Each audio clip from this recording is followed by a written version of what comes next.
Hello, my name is David Reeve. I'm an industry manager for paper here at Yale, and I'd like to welcome you to the Engineering Concept Centre here in Frimley, UK.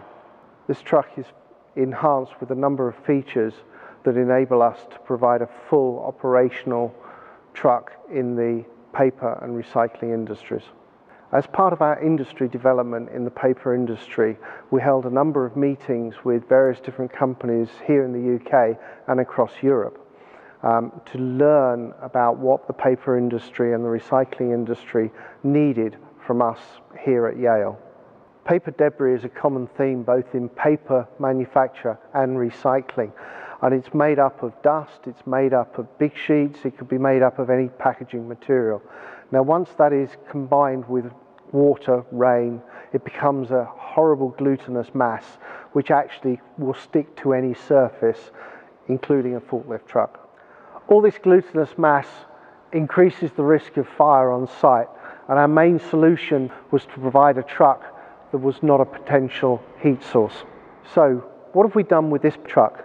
It's a standard VX35 Veracity Yale truck with a capacity of 3.5 metric tons. So I want to guide you through these features on this particular truck. Here at the front end, we've got a standard Bolzoni Aramo bale clamp, capacity 3 tons.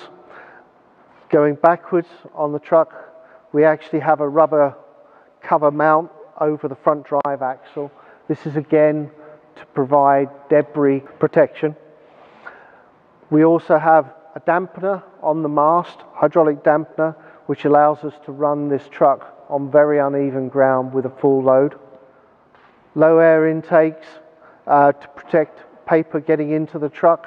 We also have air intake system linked to the full air filtration.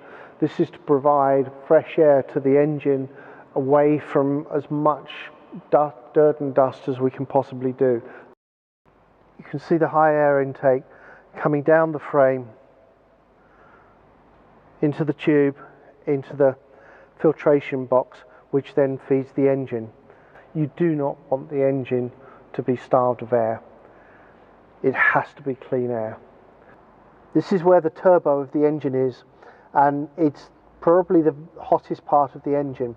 This is a insulated cover to protect any ingress of the paper. We have a number of lights on here. We've got front and back pedestrian awareness lights. As you can see, the red light projects a line longitudinally along the length of the truck. This provides a visual awareness for any pedestrian in the vicinity. In addition to the pedestrian awareness lights that I've already shown you, in the back end of here of the counterbalance we've got a standard white noise sound emitter for when the truck is in reverse. Up on the back end here we have a radar looking for the ceiling of wherever we are. Obviously in the yard outside there is no ceiling, so the speed limit is as fast as the truck will go. Inside we can limit that truck to whatever the site requirements are. So now we've gone a little bit around the outside, I want to show you some of the features inside the cab. It's very important that the operator who spends his 8 hours, 9 hours a day feels comfortable inside this cab.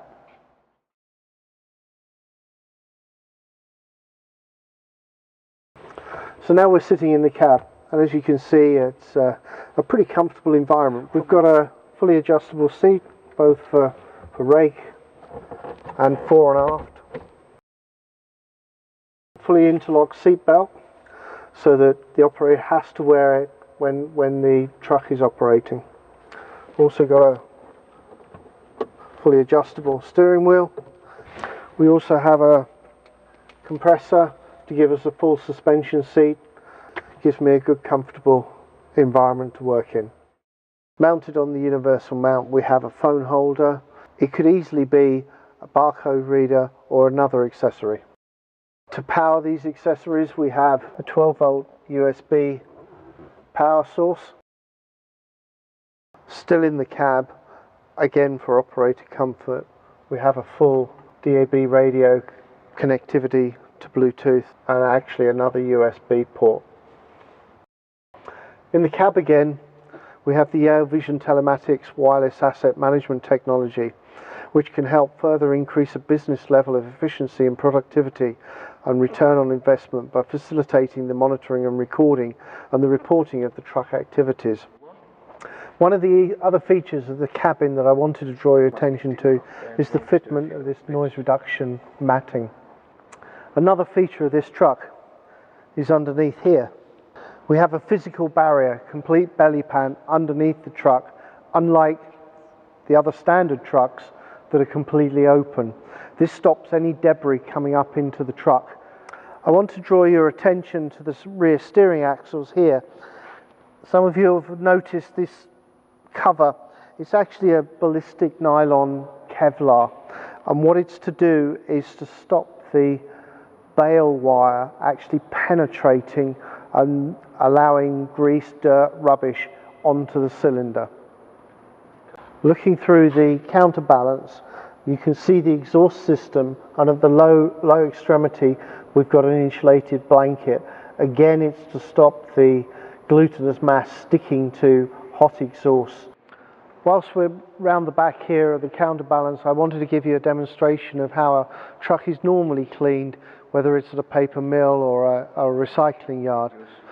So now I've got the airline in the counterbalance, which is how a normal operator would clean it, and obviously, as you can see, the chances of damaging the radiator are quite high. On the setup here we have a standard radiator, and I want to demonstrate how we would normally clean the radiator on a truck to overcome the overheating issues. Again, I'm at the counterbalance end. I have an airline, and I'm going to blow the air this way against the engine. In normal circumstances, that's the way you clean the radiator, and it will blow off all the air very nicely. However, because you can't see the radiator from the counterbalance, you don't know how far to push the airline. And what sometimes happens is that you hit the radiator, which actually damages the fins. You can see them. So now we've done the setup on the bench, I'd like to show it to you on the actual truck. The engine's running. I'm going to throw some paper in. This is what happens in normal life. The paper gets stuck onto the radiator. So it starts to build up temperature, starts to build up less radiated effect. Go around to the other side. We have a manual switch to send the air the other way. Normally the operator doesn't touch that switch, it's completely automatic. Every 20 minutes the fan will perform this function.